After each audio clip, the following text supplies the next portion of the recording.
Hi, and thank you so much for popping by. My name is Dr. Rita Pobaluzwi, and you're most welcome to this conversation today. So, in this particular clip, I'm reflecting on the article in the Sunday Standard that is titled BCL Scandal About to Get Worse?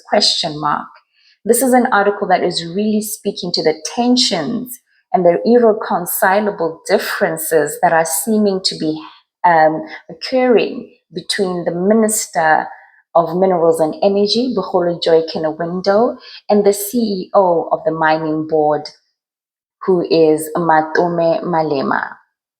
And at the core of this article is a theme that I've been having discussions about on this channel, which is just this manner in which the Botswana government will potentially and typically ignore expert advice for political gain.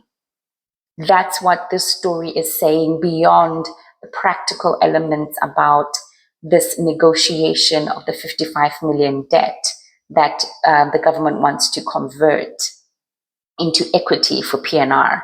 So there is also that overarching theme that I've discussed multiple times on this channel about how government will hire expertise, expensive resources, only for them not to take their advice.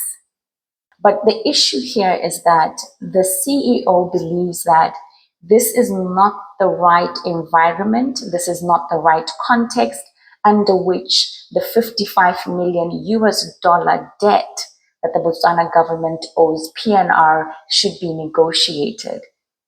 So one of the things that really stood out for me when I was reading the article on the Sunday Standard was the words that Matome was using to describe the environment under which this negotiation is taking place. He used the words speculative resource potential.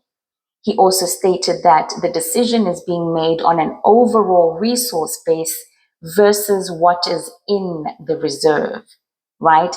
So I say this because I was reading the report that was produced for PNR by a Canadian consultancy firm in 2022. The report also uses such similar words to describe. So there's a lot of assumptions and speculations around what this mine may potentially generate or not. So, if you read the reports, there are certain words that you want to see in reports to really kind of give you that motivation, that positivity to say, this is a project worth investing in. But at the same time, like I'm saying, I'm hearing a lot of assumptions, speculative resource potential. So I'm not convinced by the wording itself. I strongly believe that the closing of the mine in 2016, leading up to its liquidation in 2017, was the more economically informed and based decision. In comparison and in contrast, the reopening of the Selebi Mine is seeming to me like the more politically inspired decision. And let me tell you why. BCL Mine has historically and consistently been a loss-making entity. In fact, the articles are showing that the only reason BCL Mine was kept alive for this many years was for political reasons. It wasn't because it was adding any profit. It was just to people please and for political votes. The main characters in this story is a man called Boris Kamstra. He's of South African origin. He is reputed for resuscitating and reviving mines in sub-Saharan Africa.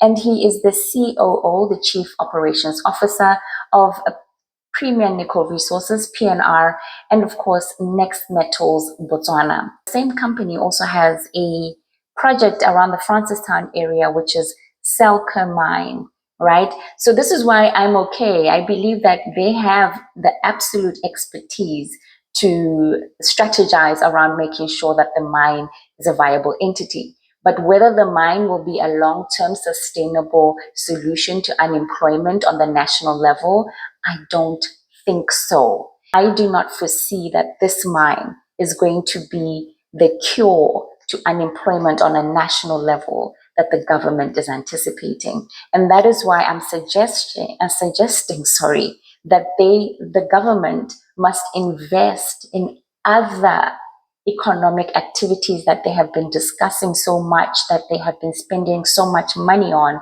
to be housed in Selebi Phikwe.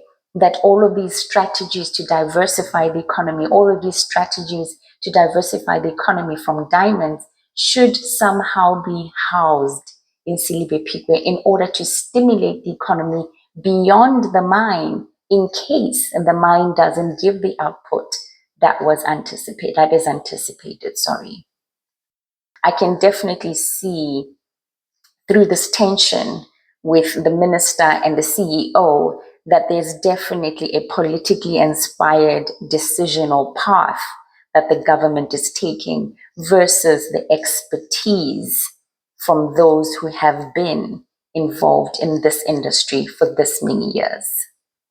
So in other words, what I'm saying is that the decision to liquidate the mine in 2017, the decision to close the mine in that time, was a very economically informed decision.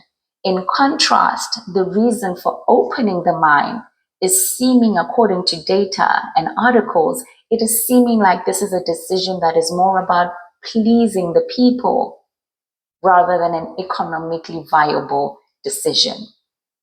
One thing that is really standing out for me in this whole story is that Botswana government has already indicated a very strong sense of commitment to this project and the reopening of the project. I say this because the Botswana government has already bought the houses at Selebi Phikwe for 300 million pula or so, right?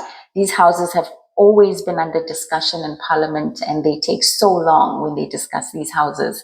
And I can absolutely appreciate the humanitarian aspect of why the Botswana government wants to open Selebi Phikwe, but at the same time, from an economic and business perspective, in terms of revenues that might be gained from that mine, I think the Botswana government is anticipating more from the mine than actually what the mine will give back to Botswana. The people who will benefit from this mine reopening are definitely PNR, are definitely Next Metals.